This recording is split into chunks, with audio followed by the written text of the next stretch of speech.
sampai saat ini tidak ada dokter yang punya lisensi atau izin SEP untuk telemedicine, tidak ada. Ya. Jadi kita masing-masing dibatasi 3 rumah sakit. Nah, ini. Jadi ini masih dalam pembenahan, ya, masih dibenahi. Ya. Jadi kita akan menuju ke sana nanti. Bagaimana payung hukumnya? Karena ini menyangkut kerahasiaan, ya, kerahasiaan jabatan, pasien dan seterusnya. Nah, misalnya di salah satu rumah sakit itu ada sebetulnya sudah memulai telemedicine itu dengan bagus, karena hanya di dalam beberapa detik saja orang yang melakukan konsultasi itu sudah bisa melihat seluruh keadaan pasien, statusnya. Jadi statusnya terkirim hanya 2-3 detik sudah dia bisa lihat semua. Nah, jadi bagaimana pasien ini dari awal ceritanya sampai keadaan terakhir. Nah, ini dilakukan di dalam konsultasi antar ahli. Itu mudah sekali. Nah, tetapi untuk ke pasien, nah kita sedang menyiapkan. Yang pertama, kita mau prakondisi dulu untuk semua masyarakat, sebab nantinya mungkin yang dimaksud dengan new normal itu ke sana nanti. Nah, jadi masyarakat itu dididik bagaimana dia bisa mengukur suhu tubuhnya sendiri. Dididik bagaimana dia bisa menensi darahnya sendiri. Karena sekarang itu semua sudah tersedia, semua digital, jadi gampang sekali. Nah, kemudian yang juga kita kembangkan adalah bagaimana dokter yang jauh, ya, itu bisa mendengar suara jantungnya, bisa mendengar suara nafasnya, dengan digital semua. Dan alat itu tidak begitu ya terlalu canggih sebetulnya. Dan ada rumah sakit yang sudah melakukan itu. Jadi hanya memodifikasi dari stetoskopnya itu penderita tinggal nempelkan di sini, itu dokternya sudah bisa dengar. Ya, jadi, nah masyarakat kalau bisa dididik seperti itu mungkin akurasi konsultasi ini bisa lebih baik. Tapi saat ini kan tidak menjamin. Sebab bagaimanapun kita bertemu muka jauh lebih bagus daripada kita hanya lihat atau dengar dari jauh. Nah, ini yang kita benar. Jadi prakondisi ini. Jadi mungkin yang dimaksud new normal nanti kita lebih banyak juga mengandalkan telemedicine atau telekonsultasi ini. Dan saat ini ya kita masih dalam tahap perbaikan sehingga nantinya ini jauh akan lebih baik. Ya, saya kira itu mungkin nanti. Ya, terima kasih. Saya ingin menanyakan juga ke Dokter Komang. Jadi kalau misalkan pendapat dokter, bagaimana kalau di rumah sakit ortopedi ini sendiri, apakah sudah menjalankan praktek telemedicine atau telekonsultasi tersebut, Dok? Dan bagaimana menurut pendapat dokter sendiri? Terima kasih. Terima kasih, Pak Hendri. Jadi kita sudah melakukan, karena ini kan eranya COVID-19, belum semuanya kita lakukan. Jadi masih sangat selektif, ya. Contoh ya, kapan itu ada dari luar kota yang tidak memungkinkan penderita untuk datang. Jadi kita terpaksa yang dari luar kota itu kan melakukan telemedicine. Nah, apa yang bisa kita lakukan? Yang bisa kita lakukan adalah melakukan pemeriksaan jarak jauh. Jadi yang dilakukan oleh penderita dan keluarganya, sehingga kita melihat. Yang bisa kita lakukan, melakukan pemeriksaan dengan melihat pergerakan yang dilakukan, melihat cara jalannya, melihat dia bergerak seperti apa yang bisa dilakukan dan apa yang tidak bisa. Sebab dari sisi ortopedi, paling tidak kita bisa melihat. Ya, pemeriksaan fisik itu penting. Ya, dengan kita bisa melihat, dengan kita bisa melihat keterbatasan-keterbatasan, kita bisa membantu sementara sebelum penderitanya bisa datang ke rumah sakit. Ya, karena kondisi ini tidak memungkinkan. Jadi penderita itu datang. Beda, ini bukan kasus emergency. Kalau kasus emergency pasti akan datang ke rumah sakit. Kemudian yang kedua, keterbatasan dari hal itu adalah kalau kita membutuhkan pemeriksaan tambahan. Mungkin kalau pemeriksaan tambahan seperti pemeriksaan radiologi apa-apa itu kan harus datang ke rumah sakit. Ya, itu keterbatasannya itu. Tapi kalau hanya Kalau penderita yang sudah pernah kita periksa, tinggal kontrol, tinggal perawatan poliklinik, misalnya pasca operasi atau fase penyembuhan, tinggal rehabilitasi, itu sebagian besar sekarang saat ini kita lakukan secara telemedicine. Kalau penderita bisa datang, sehingga mengurangi kunjungan atau mengurangi frekuensi kedatangannya, sehingga akan mengurangi juga risk untuk sakit atau tertular penyakit. Itu yang kita lakukan saat ini. Terima kasih, Dok. Jadi bagi peserta yang sekarang sedang mengikuti online talk, kalau kami di Rumah Sakit Ortopedi dan Traumatologi Surabaya ini sudah menjalankan telemedicine sendiri. Bila Bapak Ibu misalkan di luar kota ingin berkonsultasi, itu bisa memungkinkan untuk bisa dilakukan telemedicine di rumah sakit ini. Tentu saja ada beberapa keterbatasan bila memang perlu dilakukan pemeriksaan yang lebih jauh seperti pemeriksaan X-ray atau pemeriksaan lainnya, tentu saja harus datang ke rumah sakit. Tapi apabila biasanya kalau pasien yang bukan pasien apalagi yang perlu itu bisa memungkinkan untuk melalui telemedicine atau telekonsultasi. Untuk aturannya hukum di Indonesia ini harus lebih masih belum fix ya, Dok. Masih harus dipersiapkan, harus ditambah lagi untuk melindungi tenaga medis sendiri. Baik, saya juga ingin bertanya kembali ke Dr. Komang. Jadi berkenaan dengan pemerintah yang menerapkan sejak awal stay at home, kemudian PSBB, work from home, school from home, dan lain-lain. Apakah dokter memiliki tips-tips tertentu untuk mencegah bagi rekan-rekan pendengar atau peserta untuk mencegah terjadinya patah tulang atau cedera muskuloskeletal seperti keseleo dan lain-lain? Biasanya umumnya mereka kalau yang lansia terjadinya kepleset di kamar mandi atau biasanya di kebun atau pada kondisi-kondisi tertentu yang biasanya pasien yang populasi khusus yang harus diperhatikan pada COVID-19 ini kan juga yang lansia, yang dimana mereka rentan lebih mudah terpapar infeksi ini, Dok. Ya, jadi memang betul. Jadi penderita yang datang ke tempat kita yang saat ini ya di era COVID-19 sebagian besar adalah patah tulang. Jadi patah tulang, dan dari sekian patah tulang itu sebagian besar diderita oleh orang tua. Ya, bagaimana kita mencegah atau mengurangi resiko terjadinya patah tulang pada orang tua saat pandemi ini. Yang bisa dilakukan adalah karena sebagian besar, hampir 95% patah pada orang tua itu jatuhnya di rumah. Jadi jatuhnya di rumah, jadi bukan jatuh di jalan pun jatuhnya karena keseleo, jadi karena dengan trauma minimal.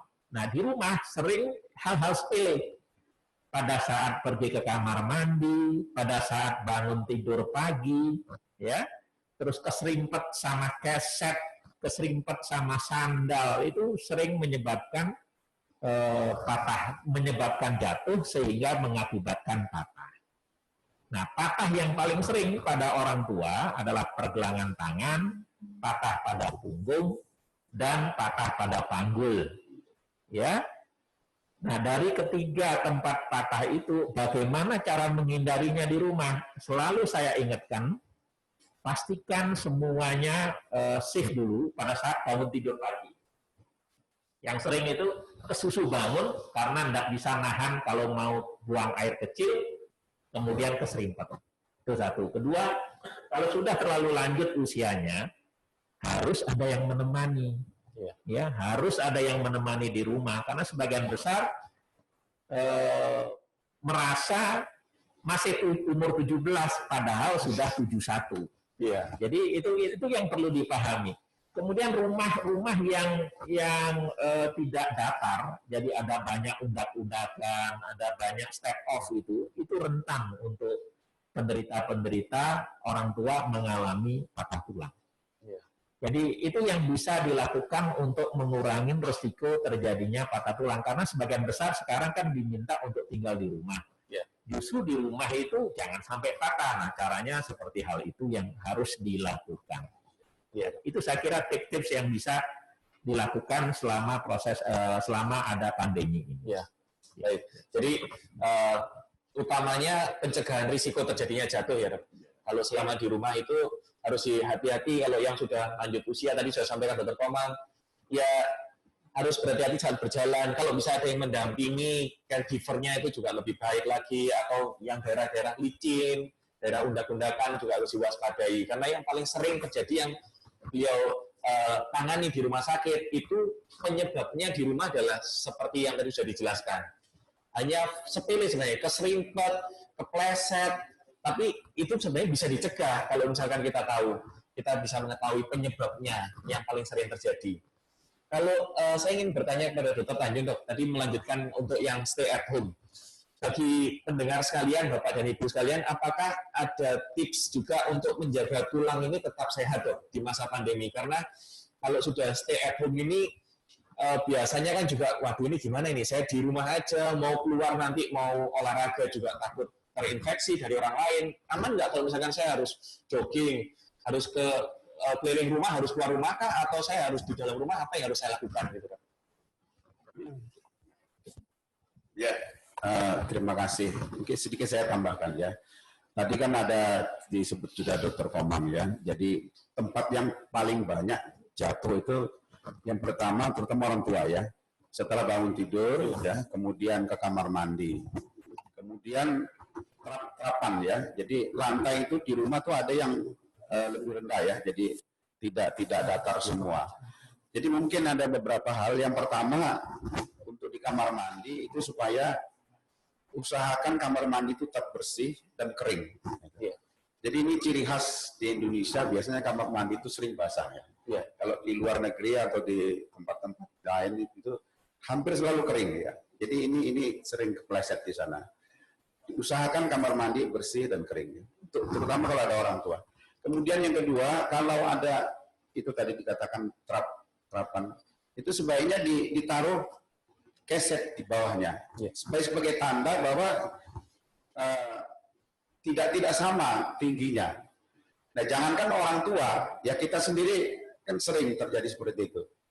Jadi terutama di rumah. Yang ketiga, usahakan kalau ada orang tua di rumah, lampu itu jangan remang-remang.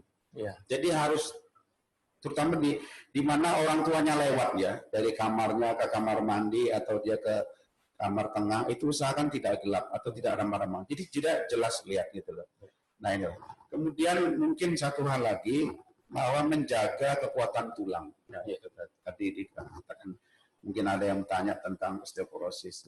Nah itulah. Jadi untuk menjaga kekuatan tulang memang kita harus usahakan tetap bergerak ya. Jadi dengan jalan saja di rumah itu sebetulnya menjaga kekuatan tulangnya. Nah kemudian juga kalau ada penyakit-penyakit seperti diabetes atau tentang hormon, nah itu supaya terkoreksi semua ya. Jadi ini juga mempengaruhi nantinya kalau sudah lama-lama.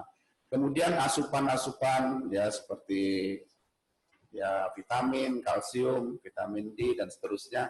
Itu untuk orang tua terutama ya, mulai dari muda harusnya ya. Kemudian mungkin tadi ada yang tanya bagaimana untuk mengetahui itu osteoporosis apa enggak. Ya tentu saja dengan pemeriksaan. Ya. Pemeriksaan apa yang disebut dengan BMD. Nah itu bisa dilakukan. Nah, tadi Dr. Komang dengan telemedicine tadi itu bisa dari konsultasi bisa. Jadi dia harus datang kemana untuk periksa, kemudian melaporkan hasilnya berapa, kemudian yang nanti kita berikan apa untuk memperbaiki.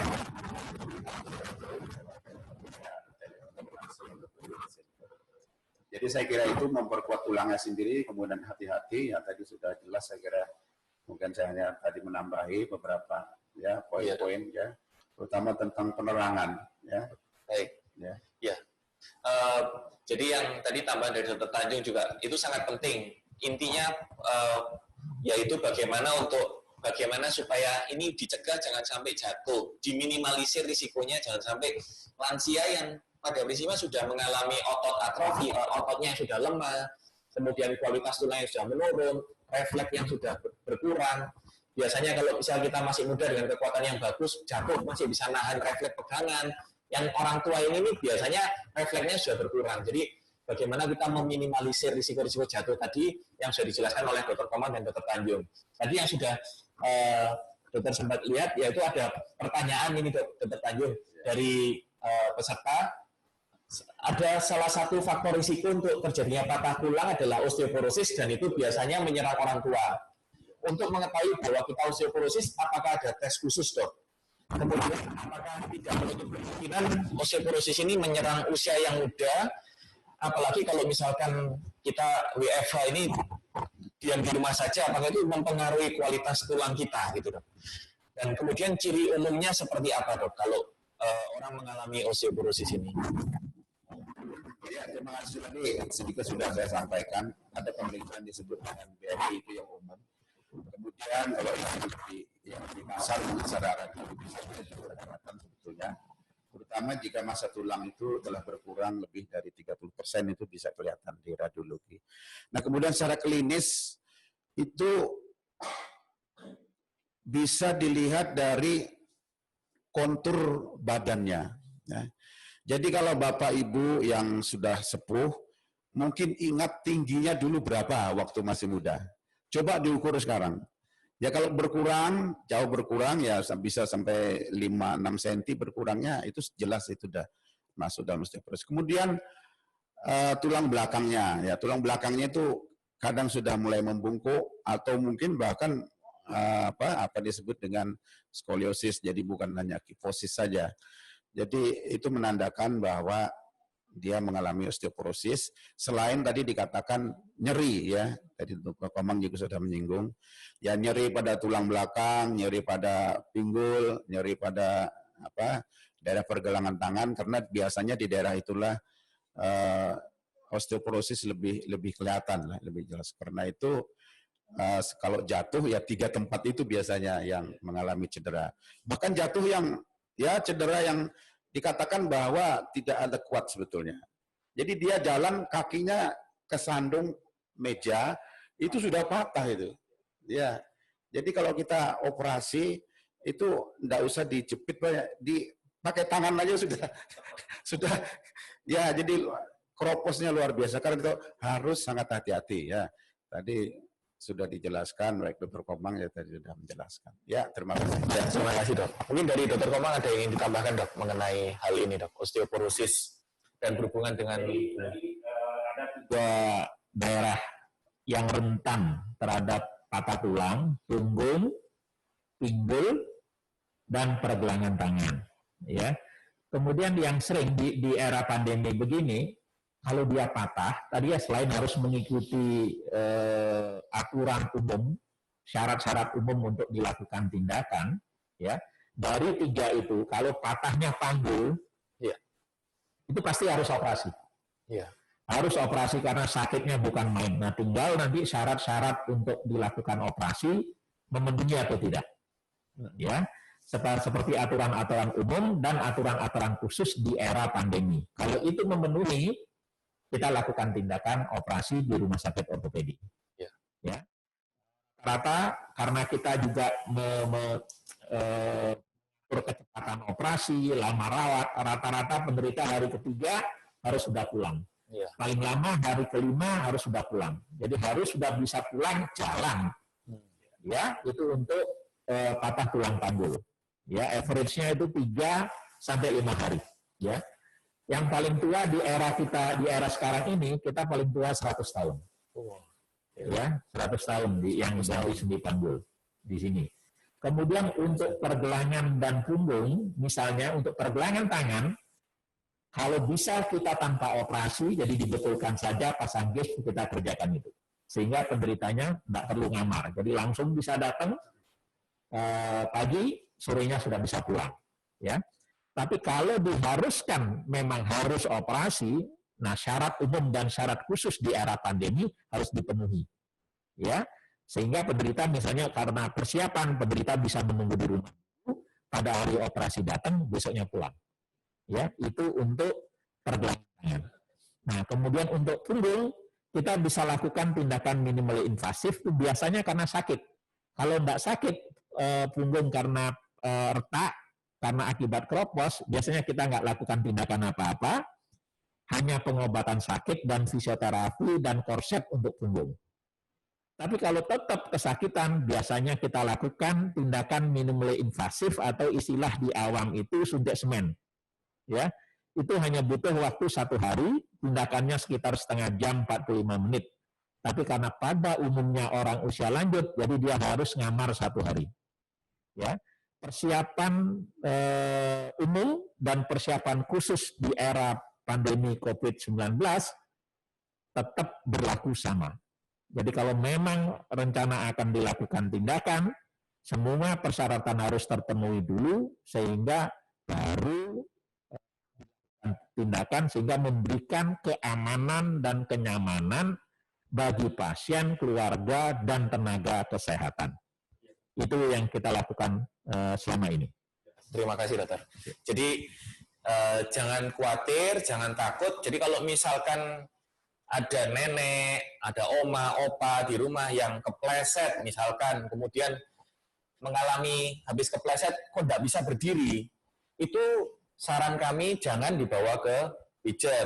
Jadi harus dibawa ke rumah sakit kalau memang tidak bisa berdiri. Berarti kemungkinan dengan kondisi yang osteoporosis bisa saja terjadi patah tulang, biasanya di pinggulnya. Nah, itu kalau memang sudah terjadi patah tulang, tadi yang saya sampaikan Dr. Komang harus operasi karena tidak bisa nyambung kalau sudah patah di daerah leher dari bonggol tulangnya itu yang pinggul yang patah. Nah, tadi juga sudah disampaikan Dr. Komang di rumah sakit ini juga menangani pasien yang patah tulang pinggul usia 100 tahun dan hari ketiga sampai kelima itu jalan, Dok ya. Hari ketiga sampai kelima itu sudah targetnya seperti itu dan pulang. Setelah hari kelima pulang biasanya antara hari ketiga sampai kelima. Jadi outcome yang sudah dihasilkan di rumah sakit juga sangat baik. Dan pertanyaan untuk Dr. Komang, Dok. Jadi ini ada pertanyaan dari peserta. Apakah benar selain ini berkenaan dengan berjemur, Dok, di selama WFH ini kalau berjemur di rumah atau di depan rumah, apakah betul? Jadi selain meningkatkan imun tubuh, berjemur itu juga baik untuk kesehatan tulang. Dan kalau iya, apakah waktu dan lamanya berjemur itu sama atau ada syarat khusus biar efektif, Dok? Jadi kapan, jam berapa idealnya? Karena ini kan juga yang banyak yang bingung karena ada WA broadcast itu biasanya jam 11 ke atas itu yang paling efektif. Ada yang mengatakan jam 8, ada yang mengatakan jam 9. Kalau menurut dokter bagaimana, Dok? Terima kasih. Jadi matahari itu penting.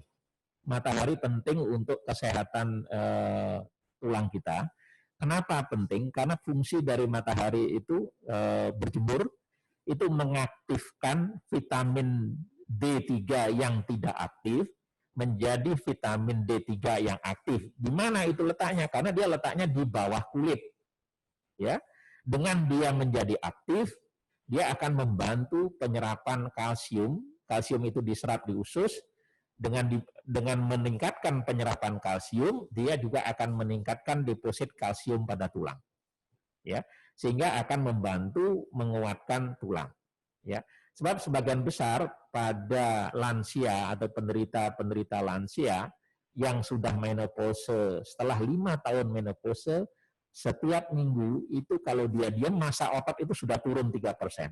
Ya, jadi hati-hati pada wanita, female, kemudian di atas sudah menopause, atau saya biasanya rata-rata 45-an, ya, saya paling gampang karena F ya, female, 40, ya, itu rentan banget untuk patah. Terus terakhir yang fatty. Jadi kalau overweight itu kalau patah itu lebih remuk, lebih jelek kualitas patahnya dibandingkan orang yang tidak gemuk.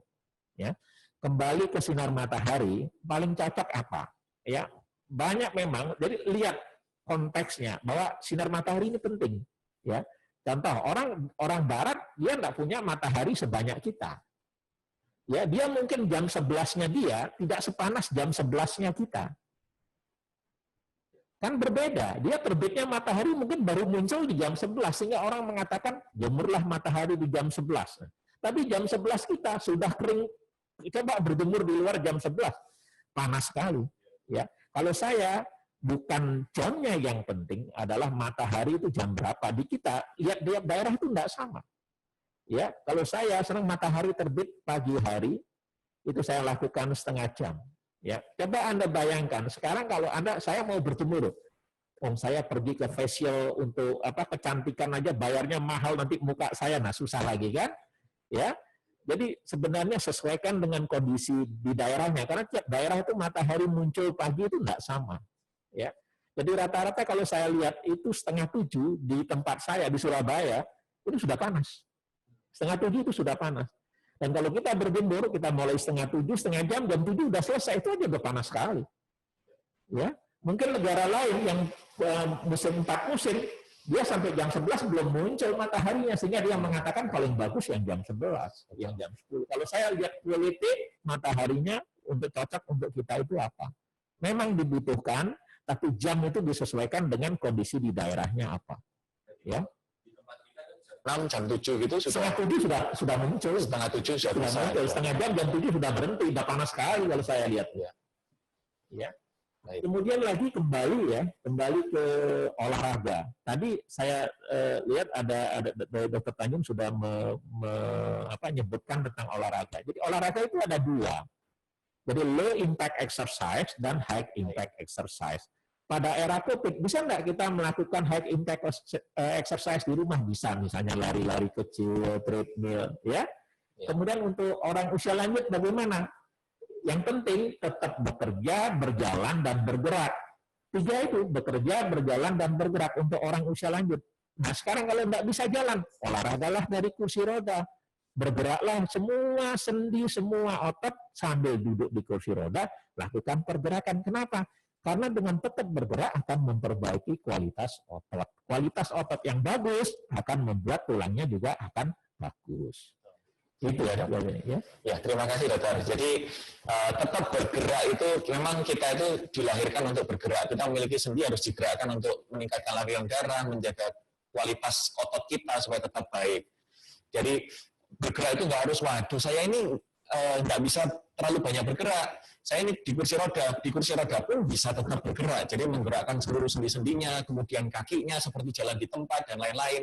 Itu ada chair based exercise dan lain-lain itu bisa dilakukan. Kemudian saya ingin bertanya kepada Dr. Tanjung, ada penanya dari Zoom ini.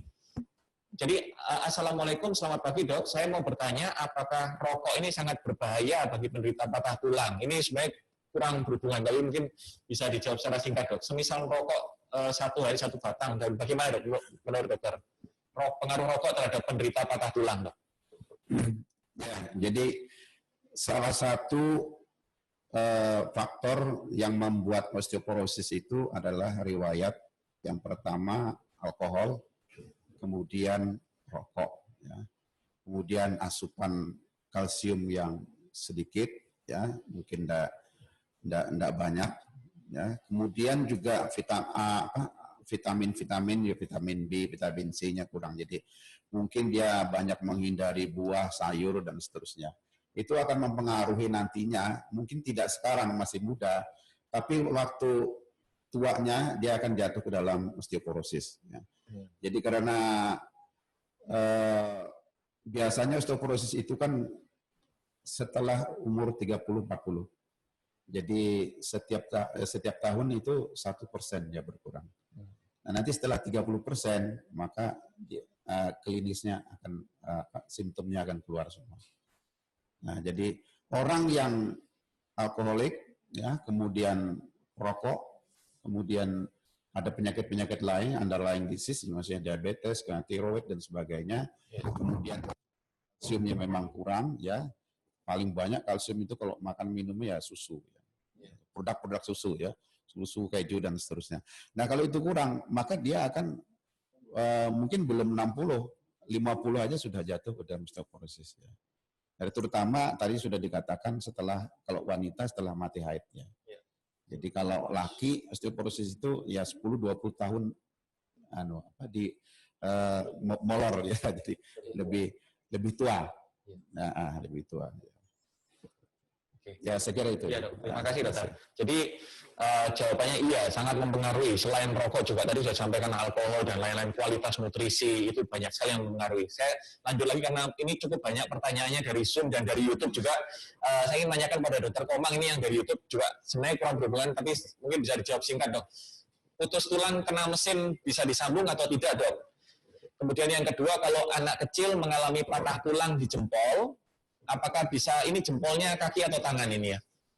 Jadi ya mungkin jempol ya, apakah bisa nyambung sendiri ataukah harus operasi? Ya dok, silakan dokter.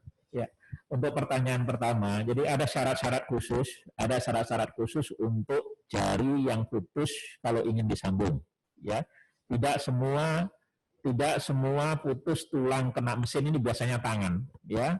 Itu biasanya tangan bisa disambung. Jadi tergantung pada jenis putusnya. Kalau kegencet, kalau hancur pasti tidak mungkin. Terus yang kedua, yang kita sambung selama ini adalah jari 1 dan jari 2, karena itu mendominasi untuk fungsinya sekitar 60%, ya. Dan dari kedua jari itu pun kita pakai kriteria tertentu sebelum memutuskan bahwa ini layak disambung apa tidak. Ya, itu untuk yang pertanyaan pertama. Pertanyaan kedua, patah tulang pada anak, apalagi pada jari tangan, kalau posisinya bagus dan tidak terbuka, tidak ada indikasi gawat darurat, ya biasanya akan sembuh sendiri. Ya, asal lempeng pertumbuhannya tidak ikut rusak. Kalau patahnya karena kegencet dan lempeng pertumbuhannya ikut rusak, tetapi tidak ada tanda-tanda gawat darurat, maksudnya tidak ada luka terbuka, itu juga akan sembuh. Tetapi suatu saat sembuhnya itu mungkin kalau pertumbuhannya terganggu bisa menyebabkan bengkok jarinya di bagian tulang yang patah. Ya, sembuh, anak-anak pasti sembuh, tulangnya lebih cepat sembuh, lebih mudah, lebih cepat bergerak karena masih anak-anak. Jadi tidak perlu operasi, tergantung kondisinya. Yang jelas tidak boleh ada gawat darurat yang mengharuskan dia operasi. Itu dok. Ya, terima kasih dokter. Kemudian saya lanjut ke pertanyaan berikutnya untuk dokter Tanjung. Selamat pagi menjelang siang Pak Dokter, saya mau bertanya apa saja yang perlu dilakukan pada saat masa pemulihan patah tulang pasca operasi. Dari sisi konsumsi makanan itu apa saja dok yang bisa membantu mempercepat pemulihan, dan latihan-latihan khusus apa dok yang bisa membantu agar tulang dan otot itu bisa kembali kuat saat pemulihan pasca operasi patah dan aman bagi masa pemulihan ini.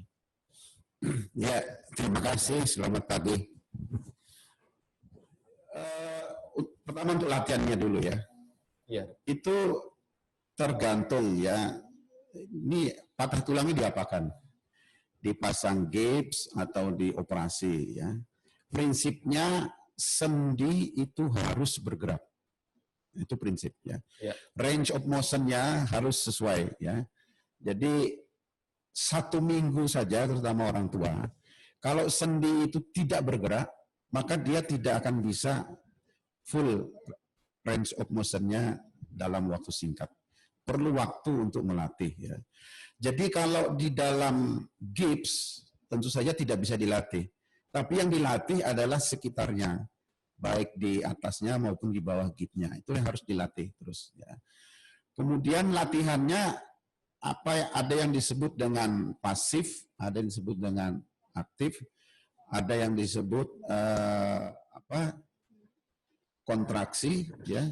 Jadi ada yang tidak digerakkan sendinya tetapi ototnya dikencangkan ya. Jadi seolah-olah dia narik gitu ya. Nah, ini supaya ototnya tidak atrofi nanti ya. Itu kalau di dalam gips ya. Jadi tetap exercise ya. Misalnya di gips tungkainya itu dia tetap melakukan exercise yang disebut quadricep setting ya. Jadi harus walaupun sendi lututnya tidak bisa ditekuk. Ya. Nah, tetapi kalau itu di luar gips, mungkin dioperasi misalnya. Nah, dioperasi itu biasanya sendinya bisa digerakkan ya, bisa pasang plat ya. Maka sendinya digerakkan. Maka itu harus digerakkan ya. Karena itu syarat untuk bisa kembali normal fungsinya ya. Sekali lagi otot harus digerakkan supaya tidak atrofi, sendi harus digerakkan maksudnya supaya tidak stiffness, kaku ya. Sebab kaku nanti kalau dibiarkan apa yang nanti berkembang menjadi kontraktur. Nah, kontraktor maka itu tidak bisa lagi dilatih. Itu perlu operasi khusus lagi. Ya. Kemudian tentang makanan, Ya tentu tadi sudah di depan sudah saya katakan bahwa asupan-asupan ya itu ya vitamin, kemudian ada sekarang diberikan susu dengan mengurangi lemaknya, vitamin kalsiumnya ditambahkan ya, kemudian vitamin D. Nah itu biasanya kalau ke dokter itu sering sudah diberi suplemen ya untuk kalsiumnya, vitamin D-nya, di sana ada vitamin C, ada kalsium, ada zinc dan sebagainya. Itu sudah jadi satu kaplet itu biasanya sudah lengkap itu bisa. Kemudian jangan lupa sayur, buah ya, kemudian yang banyak juga omega 3 seperti ikan dan seterusnya. Itu juga mempercepat pertumbuhan tulang ya. Baik. Ya, dulu salah seorang guru saya, profesor saya mengatakan itu kikil itu ternyata bagus juga katanya. Kikil. Iya. Ya. Pasien saya karena tak suruh makan kikil, kalusnya banyak katanya. Saya masih ingat. Ya, itu kalsiumnya juga cukup tinggi ya. Ya, baik. Ya, saya kira itu. Ya, terima kasih dokter. Ini ada pertanyaan lagi dari Bapak Fajar Firdaus untuk Dokter Komang. Dok, kebiasaan WFH, work from home, kan duduk lama. Biasanya sering itu kita membunyi-bunyikan tulang, niatnya stretching, peregangan, tapi biasanya sampai bunyi kertek-kertek gitu dok. Itu apakah hal ini bahaya atau tidak? Ada bahayanya atau tidak dok?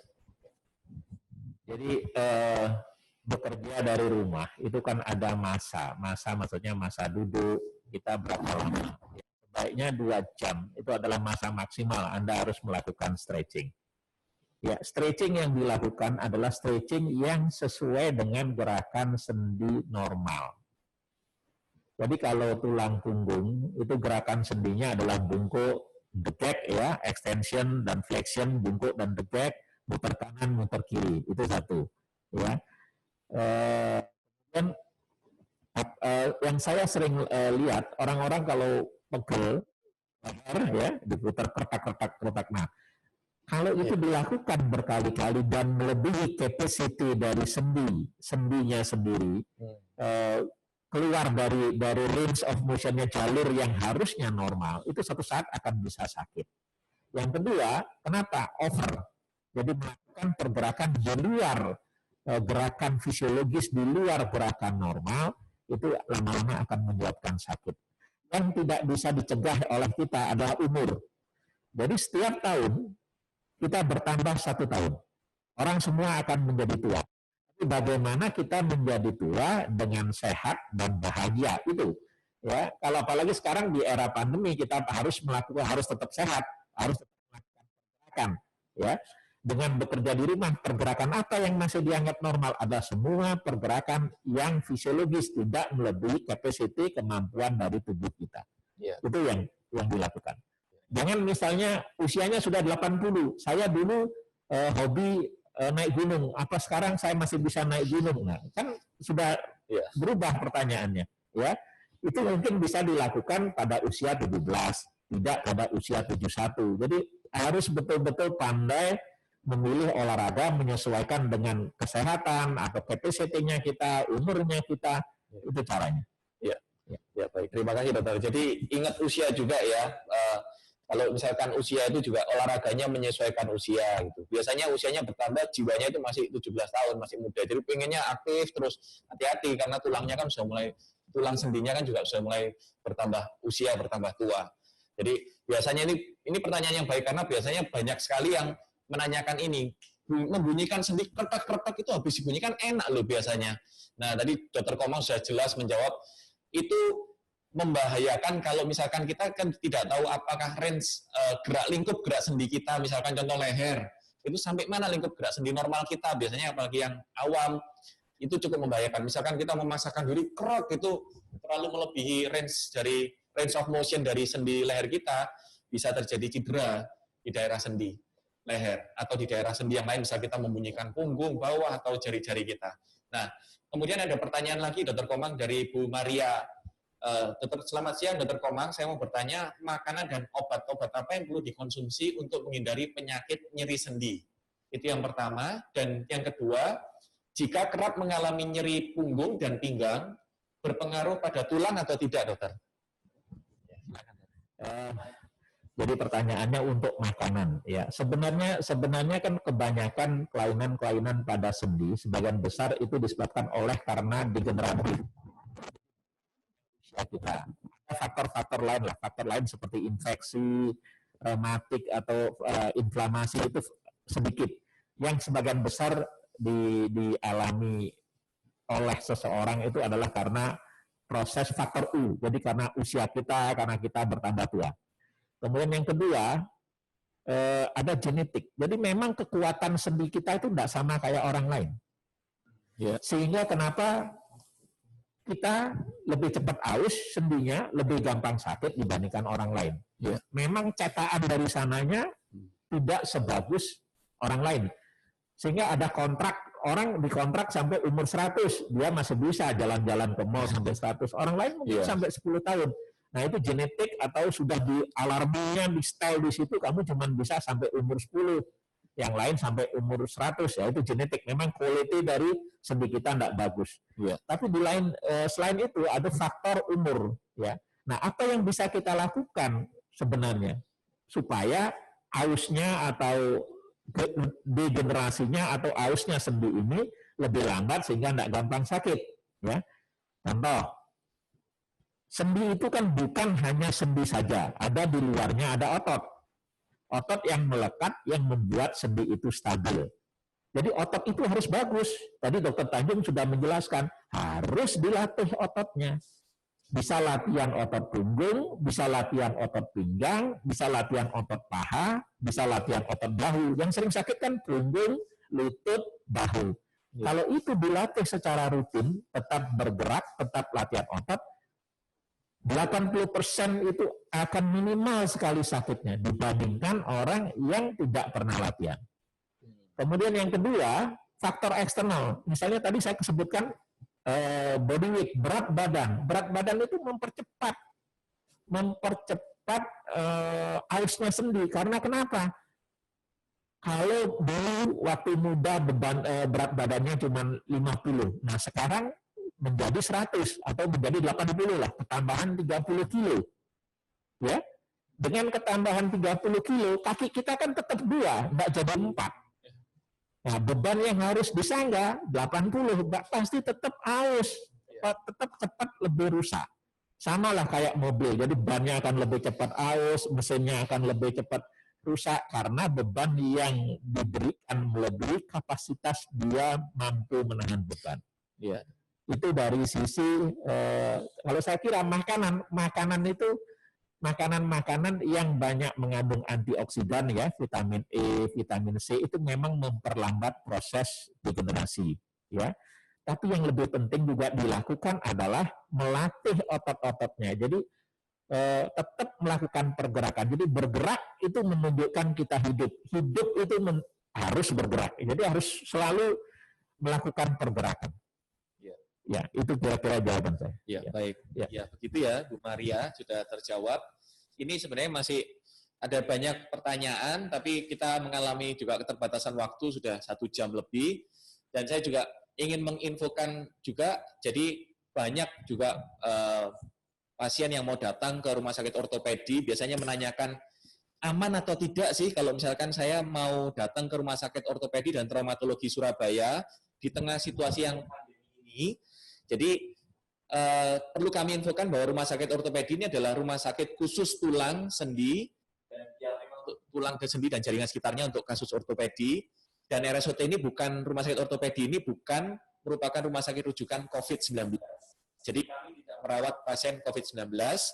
Dan memang sebelum pasien memasuki rumah sakit, baik pasien maupun pengantar pasien, kan screening, pasien dan pengunjung pun harus masuk melalui disinfection chamber, kemudian cuci tangan, memakai masker, screening suhu tubuh, kemudian dilakukan pemeriksaan scoring, nanti ada petugas yang melakukan scoring, apakah pernah ke daerah mana, apakah mengalami demam, batuk, dan lain-lain itu untuk memastikan keamanan kami semua dan keamanan pasien yang lain yang datang ke rumah sakit ortopedi.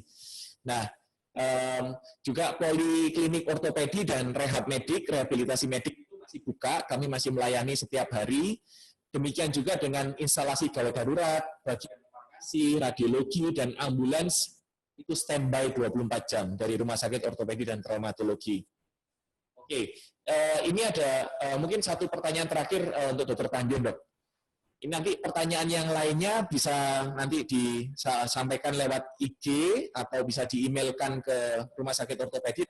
Di linknya akan disampaikan di chat live YouTube, akan sampaikan bagaimana untuk menanyakan bila pertanyaan ini belum dijawab. Jadi Dr. Tanjung, untuk khususnya pada patah tulang kaki, apakah benar agar merangsang pertumbuhan kalus pasca operasi itu harus ada beban pijakan yang bertahap sesuai masa pemulihan pasca operasi? Apakah bisa kita pijakan kaki setelah tulang benar-benar tersambung dengan kuat? Lalu agar cepat pemulihan sebaiknya bagaimana, Dok? Jadi apakah beban pijakan yang bertahap itu harus dilakukan sesuai masa pemulihan pasca operasi itu yang pertama? Silakan, Dokter. Ya, terima kasih.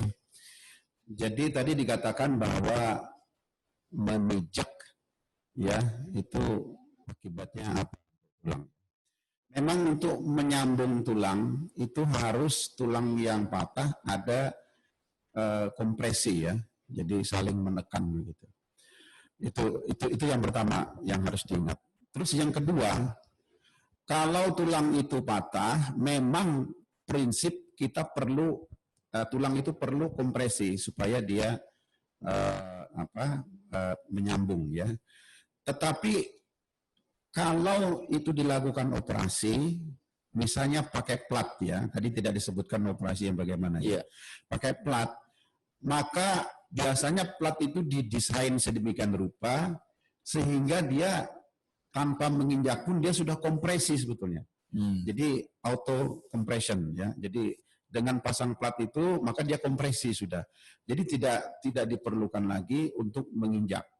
Bahkan kalau dipaksa untuk menginjak, maka kekuatan tulang itu bukan pada yang patah, tetapi pada platnya. Nah, setiap orang itu menginjak, bergerak, maka platnya itu ikut bergerak. Walaupun micro movement ya. Nah, itu apa nanti yang disebut dengan fatigue fracture. Ya. Mungkin sekian ribu kali, maka plat itu akan patah.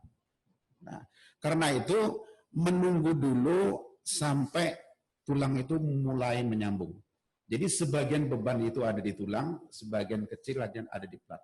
Nah, itulah saatnya orang menginjak.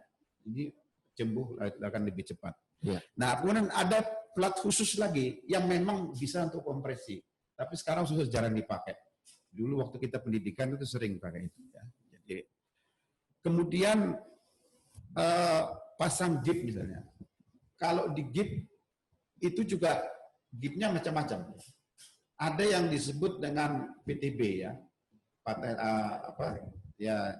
jadi bebannya nanti ada di patelanya, maka dia bisa menginjak, ada membutuhkan kompresi. Tetapi kalau di gip seperti biasa, kalau dipasang untuk menginjak, maka gipnya akan rusak, sehingga bebannya nanti di tulang, maka akan terjadi deformitas tulang. Karena itu tetap menunggu ada penyambungan tulang itu sendiri. Sampai timbul kalus, kekuatannya sudah cukup, maka saat itulah mulai dilakukan weight bearing ya. Jadi ada. Tapi ada juga, tadi sudah disinggung Komang juga, bahwa patah tulang yang bisa langsung menginjak. Misalnya pada tulang pinggul itu tadi. Ya. Jadi itu langsung weight bearing ya, bahkan bisa full weight bearing. Nah, demikian pula pada penggantian sendi lutut misalnya, itu harus secepatnya weight bearing. Nah, jadi memang agak beda-beda ya.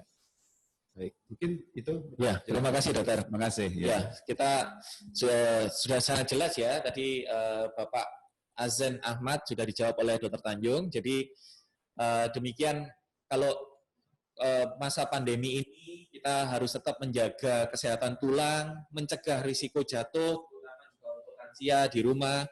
Dan memang saat ini COVID-19 ini adalah sudah ditetapkan pandemi global sejak tanggal 11 Maret oleh WHO. Dan saat ini sudah menginfeksi hampir 6 juta orang. Di Indonesia sudah lebih dari 24.000 orang yang terinfeksi.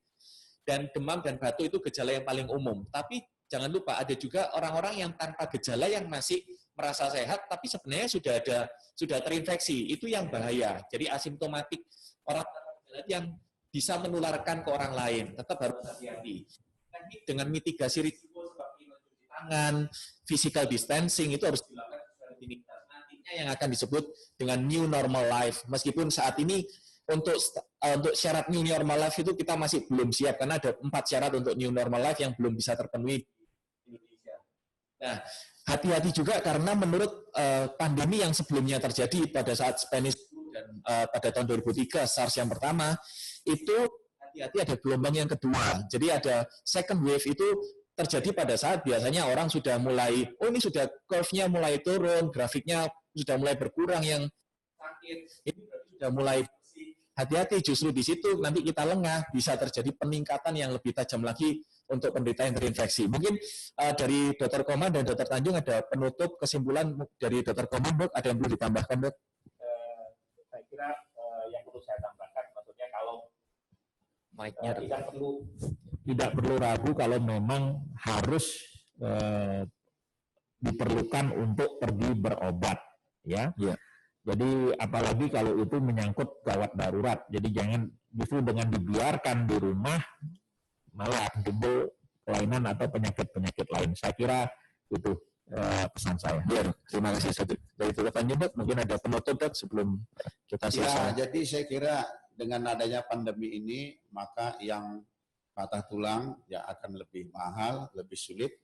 Karena itu saya kira kuncinya kita secepatnya menurunkan angka-angka kejadian ini, yaitu dengan cara menaati apa yang sudah kita pemerintah maupun kita canangkan, yaitu dengan physical distancing, kemudian cuci tangan, pakai masker, kemana-mana pakai masker, bahkan mungkin di rumah pakai masker, terutama kalau ada orang tua, ada di rumah ada yang diabetes, ada hipertensi dengan segala macamnya, itu lebih rentan ya. Jadi betul-betul ditaati. Jadi kalau kita lihat di jalan memang masih banyak yang tidak pakai masker dan seterusnya. Mohon sadarlah masyarakat bahwa ini harus kita lakukan bersama-sama. Ya. Terima kasih. Terima kasih, Dokter. Dan mungkin yang perlu saya tambahkan juga, kita membaca atau mendengarkan media-media berita yang terkadang menampilkan, oh ini sekian yang mati, sekian yang meninggal korbannya, biasanya juga membuat stres. Kalau itu justru bisa menurunkan sistem imun kita, itu harus hati-hati. Jadi jangan sampai kita terlalu stres akibat social atau physical distancing, because physical distancing is not mean self-isolating. Jadi tidak berarti itu kita mengisolasi diri, tidak melakukan apa-apa, tidak. Kita masih bisa melakukan banyak aktivitas. Bisa kita berkomunikasi dengan keluarga tapi lewat video call, atau kita bisa mungkin melatih pernafasan, peregangan, tadi sudah dijelaskan bagaimana caranya. Kemudian kita juga tetap beribadah secara rutin, tapi di rumah saja beribadahnya. Dan ke rumah sakit hanya untuk kondisi yang gawat darurat. Kita bisa menggunakan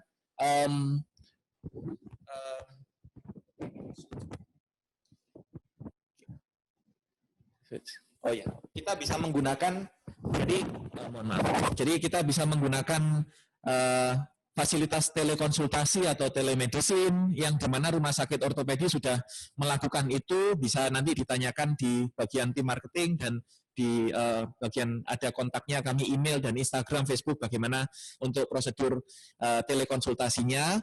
Dan juga hati-hati, etika batuk dan bersin juga harus benar, jangan kita bersin atau batuk itu di sembarang tempat, kemudian tanpa masker bersin di sembarang tempat, karena droplet kita ini bisa menginfeksi orang lain dan nantinya nggak selesai nanti infeksinya di Indonesia.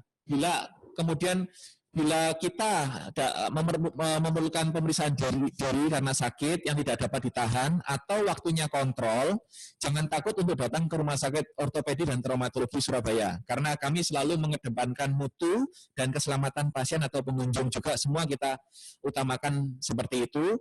Jadi keselamatan, keamanan, dan kenyamanan Anda adalah prioritas kami. Dan karena keterbatasan waktu juga, waktu sudah hampir habis, kami mohon pamit dan nantikan online talk berikutnya di kesempatan berikutnya. Terus pantau di Instagram dan Facebook dari Rumah Sakit Ortopedi dan Traumatologi Surabaya.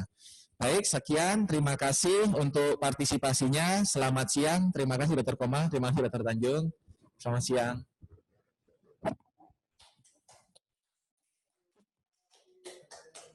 informatif.